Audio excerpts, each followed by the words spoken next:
Okay, so we are going to have a little fun here today. All right. So this is I'm just going to call this my rant. This is an advisor's rant. Okay. So I talk to a lot of people on a weekly basis about federal retirement planning. So hear a lot about what's going on, what people are doing, uh, and just so what they're doing with their money, what other people are recommending they're doing, what other advisors or financial planners or the TSP specialist. I use quotations because that's a bunch of crap, the TSP specialist.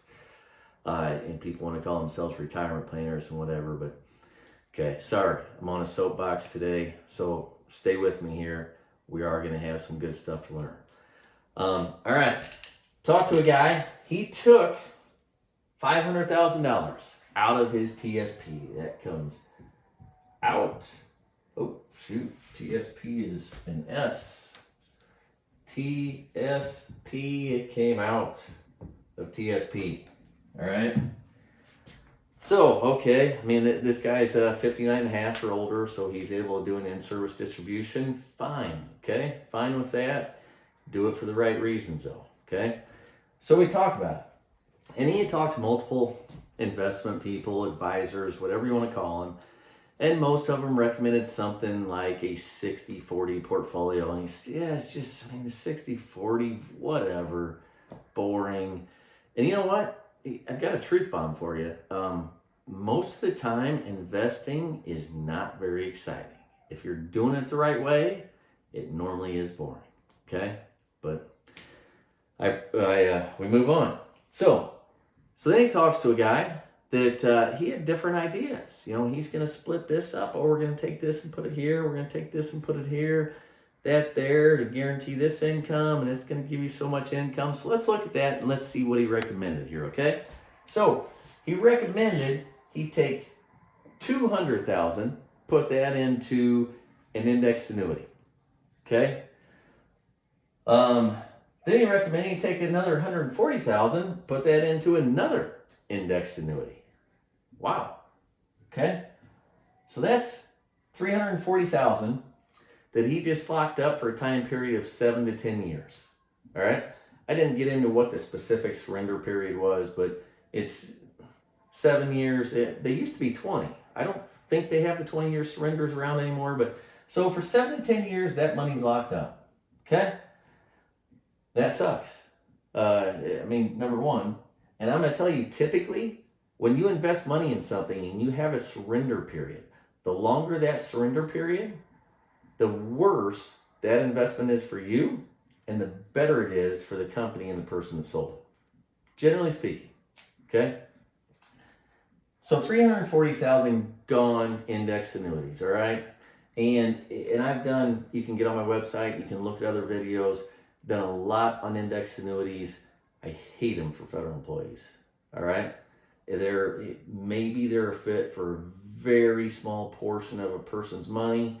For federal employees, rarely ever. But what happened with that $340,000? Well, that advisor or whatever you want to call the guy, I like to call people things what it is, what they are. The salesman got paid a minimum, I'm going to say, of a 5% commission. All right? And this commission could be up to 8%, but we're going to be conservative and say it's 5. Okay? So we're going to say 5 here, 5 there. Let's go with $10,000. Let's go with $5,000. Let's go with $7,000 if my math is right. Okay, so this guy's having a decent day. The salesman he's made 17 grand already. Okay, and then he takes $100,000 and he puts that in a real estate investment trust. All right, real estate investment trust, again, money's typically locked up for a period of time. I'm not a fan of it, okay? Limited partnership, I was involved in a few of them a decade or better ago. I don't like them. But what they do is they pay the salesman a commission. And they pay the salesman a commission of, I believe, 6%. Okay? So let's get that over here. Let's go with $6,000. All right, now he had him put another $60,000 into some type of commodities. I believe it was a limited partnership as well. Some kind of commodities limited partnership. Okay. And I don't know what that pays, but I'm just gonna guess if it is a limited partnership, it's probably minimum 5% commission. So let's go with $3,000 over here. All right. So now let's summarize. What do we have here? Okay. First thing we have is we have $26,000 that goes to the salesman. $26,000 with one person taking $500,000 out of TSP. How's that sit with you? It doesn't sit well with me. That's a lot of money. Now my other question is, after you pay that guy $26,000, what happens after that? And basically nothing. The person that sells it gets paid a commission on all this stuff that he just sold. Okay, and then after that, he's already made his money. So in other words, he really has no incentive to monitor any of this stuff or to do anything because he's not getting paid on it. So it's basically one and done thing. Okay, gets paid 26 grand, bam, move on to the next one. So then this guy, he's left with these 4 investments that are now tied up for a time period of about 5 to 10 years, that if he wants to make any changes or he wants to do anything different in that 5 to 10 years, he's going to have to pay surrender charges, so he pays a penalty. Okay? And I'm going to say minimum penalty is 10%. Could very well be more with a number of them.